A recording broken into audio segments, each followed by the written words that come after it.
Hello and welcome. I'm Laura Bithell, Senior Commercial Content Editor at Raconteur. In this video, we're looking at what CFOs need to know about managing defined contribution pension schemes and why now is the time to reassess their approach. I'm joined by Rich Birkin, partner at ISEO, to discuss how finance leaders can build sustainable, employee-focused defined contribution schemes. Thanks so much for joining me, Rich. So, defined contribution pension schemes are the most common type in the UK, but many businesses are facing challenges kind of managing them. Why should CFOs be taking a fresh look at their DC pension strategy right now? Yeah, you're absolutely right. Clearly, the pension vehicle of the future is DC. It's not DB, and for many years, not that much attention, quite frankly, has been given to DC, and it certainly hasn't been high on the agenda of CFOs. I think they've become more and more expensive to run in terms of the administration costs associated with them, the governance that's needed around them to have a good quality DC scheme.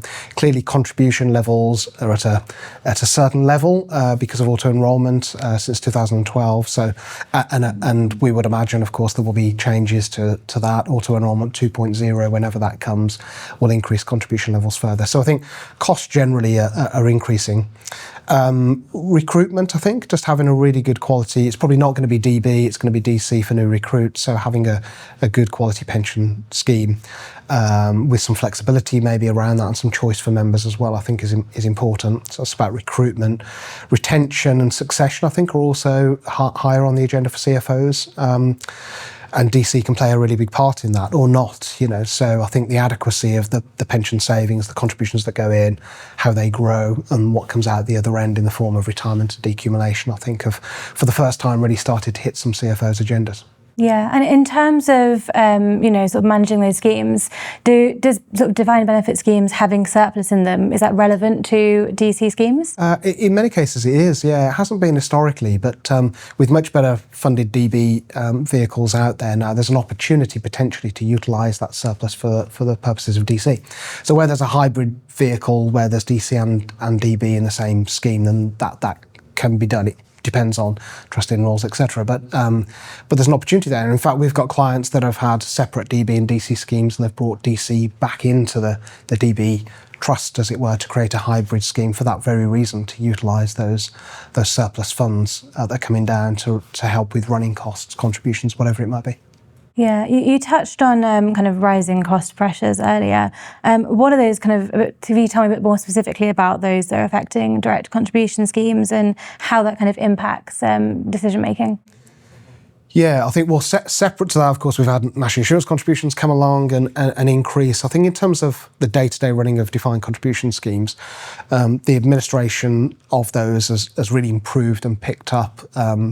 There's a lot more activity in those schemes in terms of what people can do and what they're looking to do as they become a bit more engaged with them. There's a lot more pressure being put on in terms of investment strategy, defaults. They continue to evolve. And then there's that bit around approaching retirement and decumulation. And what's pleasing is there's lots more support available to members. So depending on the type of scheme that you've got, will dictate the kind of costs associated with all of those aspects, including how members are supported and engaged. And that's why I think that potential transition from one DC vehicle to another has moved up the CFO agenda in a way that it hadn't probably previously before, because of all those things associated with DC now. I think it's just become a bit more prominent to have a look at, are we in the right space, the right type of DC scheme, or could we move those costs and governance and admin and member support onto somebody else that does that for a day job. In some cases, that will mean a reduction, if not a complete removal of costs for the employer. But of course, you've got to weigh up what that means for the employees and the members of that particular scheme. Yeah, and I suppose, a lot of companies will be having people take their retirement, for the first time and kind of use those schemes. With kind of longer life expectancy and changing retirement patterns, how should businesses be thinking about managing, and helping people with decumulation and supporting members through their retirement? Yeah, it's probably back to that succession point, right? So I think it's how can we help people to get a really adequate retirement, and you can compare that to salary pre-retirement or PLSA retirement living standards, adequacy rates, replacement ratios. So what can we do to help people? But also there's a business impact, right? So gone are the days that people get to age 65, take tax-free cash and buy an annuity and they're gone. People's retirement looks very different now. It's much more fluid and can be part-time or sort of hybrid. And succession planning can be an issue, and certainly we've been speaking with CFOs about what that looks like. And if you can help people achieve what they'd like to achieve in retirement, then it has a knock-on positive impact for folks in the business and that succession piece. In terms of just kind of to finish up some, I guess, practical steps that CFOs can take to ensure their schemes deliver that long-term value for both the business and the employee, what would those kind of summary points be? I think the first one would be assess the type of DC scheme that you have currently, and it might be that that's right. And, it's a trust-based scheme. Is it bundled, unbundled? Is it contract-based? Is it master trust? So what type of scheme do you have, and are you in the optimal place? And by optimal, that's the running costs, the governance associated, the quality of the default strategy for the members. For many, contributions are off the table, increasing contribution levels because of those cost pressures through national insurance contributions and other things. So it might not be that contributions can be increased, but maybe a reshaping of that or giving folks the ability to redirect in some way. Then I think it's about understanding the growth aspect of the pension scheme. So how are we driving the growth, the investment growth for the individuals to maximise the outcomes and giving them real value?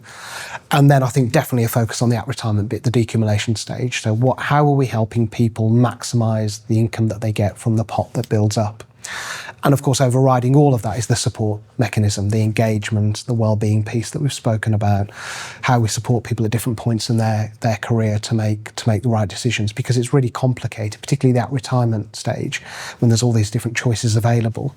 I've spoken before about how we default people ×3. We default them into the scheme. They probably stay in the default strategy. 95% of the UK, I think, stays in the default investment strategy. They're probably paying default contributions. They get to the crucial time where the pot's at its biggest, and it's a really important time for them to make decisions, and in the most part, they're on their own. So that decumulation support mechanism, well in advance of retirement, but definitely at retirement, is really important. Yeah, there's a lot to think about, a lot of different stages, clearly. I think that's a really good kind of practical point to end on, but thank you so much for joining me today, Rich. Thank you.